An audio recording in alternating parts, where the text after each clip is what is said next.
Hello, everybody. Let's learn three more English idioms. Technically, let's translate together with me three more useful everyday English idioms with me. And the first one here is it means, okay, the first one, it means to produce a baby or young animal. Well, actually, the first idiom here is a very, very common one that I am sure you also know what it is. And if you look at the example, Mary gave birth to a healthy baby. Okay, so let me read again. To produce a baby or young animal. Chắc bạn này thà to produce a baby បើថាបើយើងប្រែឲ្យចំ produce នេះគឺផលិតប៉ុន្តែយើងផលិតកូនទេមនុស្សយើងផលិតកូនទេអត់ទេអញ្ចឹងបានថាបង្កើតកូន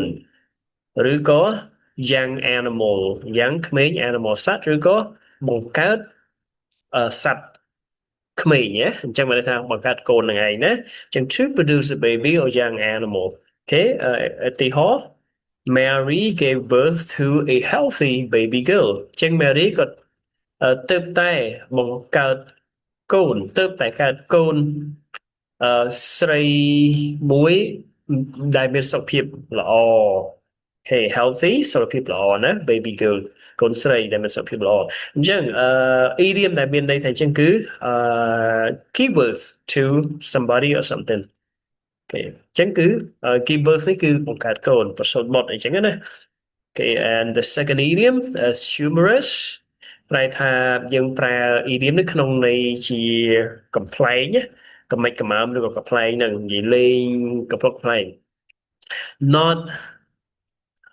wearing any clothes not wearing any clothes មិនស្លៀកពាក់ខោអាវអីទាំងអស់មិនស្លៀកពាក់អីទាំងអស់អញ្ចឹងidiom ដែលមានន័យថាមិនស្លៀកពាក់អីទាំងអស់ហ្នឹងគឺ here take the biscuit sorry មែនទេគឺ in your birthday suit in your birthday suit ហេបើន័យថាពេលយើងកើតមកមានអ្នកណោះស្រាតមកទទួលកៅស្អីគេហៅននលកោកបើន័យថាអត់មានស្លៀកពាក់អីទេពេលយើងកើតមកណោះហើយពេលដែលយើងស្លាប់ទៅវិញយើងអាចយកទៅខ្លះណាយើងអាចយកទៅខ្លះហ្នឹងហើយព្រោះធម្មតាសាច់ញាតិបងប្អូនហ្នឹងគាត់ស្លៀកពាក់អីផ្លាស់ប្ដូរស្លៀកពាក់ណាប៉ុន្តែពេលកើតមកអត់មានអីទេពេលកើតហើយបានពេទ្យគាត់រុំកណាត់រុំអីចឹងទៅអញ្ចឹង in your birthday suit ដែលយើងប្រែឲ្យចំន័យចំវា literal meaning ប្រែថាឈុតឈុតឈុតកំណើតរបស់អ្នកទេឈុតកំណើតបានន័យថាឈុតកំណើតហ្នឹងគឺកើតមកខ្លួនតទេនឹងឯងណាអញ្ចឹង not wearing any clothes មិនស្លៀកពាក់អីទេអូខេ in your birthday suit Okay, so the last idiom is informal to be the most surprising, annoying, etc.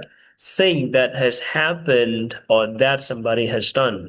Let me read again. Informal. To be the most surprising, annoying, etc. thing that has happened or that somebody has done. មានន័យថាជាភាសាសម្រាប់និយាយ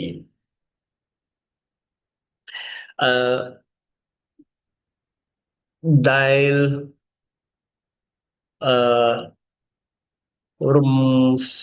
the most surprising ហ្នឹងគឺដែលភ្ញាក់ផ្អើលខ្លាំងបំផុតឬក៏ដែលគួរឲ្យធុញទ្រាន់បំផុត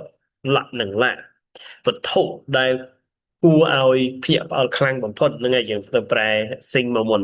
វត្ថុដែលគួរឲ្យភ្ញាក់ផ្អើលខ្លាំងបំផុតឬក៏គួរឲ្យធុញទ្រាន់បំផុតដែល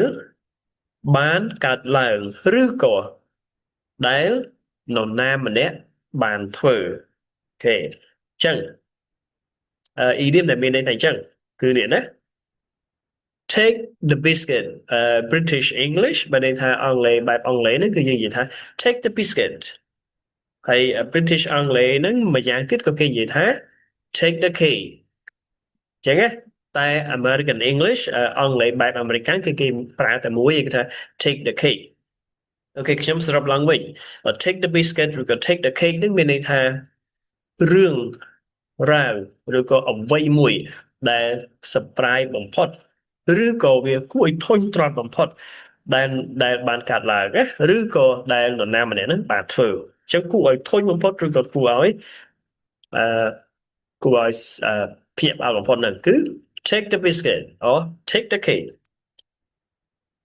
Okay, so that's it for today. Thank you so much, everybody. I'll see you next time.